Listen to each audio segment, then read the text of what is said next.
ആദിത്യമോനും അതിഥിമോളും തൃശ്ശൂരി ട്രെയിനില് പോയി തൃശ്ശൂരി ട്രെയിനില് പോയി അവിടെ ഗൂഡ്സ് ട്രെയിനിന് ആദ്യം കണ്ടത് യാര്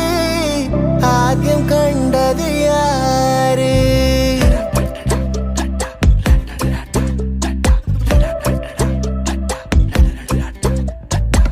என் கண்ணை அழுதா ஒரு மங்கி ஃபேஸ் நங்காட்டி உன்னை சிரிக்க வைப்பேனே என் தங்க மகனே என் முதுகின் மேல ஒரு அணைக்குட்டிய போல உன்னை தூக்கிக்கிட்டு நான் வல்டூரு போவேனே உன்னை விட்டா எனக்கு யாரடா என்னை விட்டா உனக்கு யாரடா பெஸ்ட் ஃப்ரெண்டு ஃபார் எவர் யாரடா காலேஜுக்கு டுடேஸ் லீவு போட்டு வரட்டா ஸ்டார்ஷிப்ல மாசுக்கு டிக்கெட் ஒன்று போடட்டா ஸ்பைடர் மேன வீட்டுக்கு லஞ்சுக்கு கூட்டி யாரட்டா மாமா முருவா சாப்பிட்டு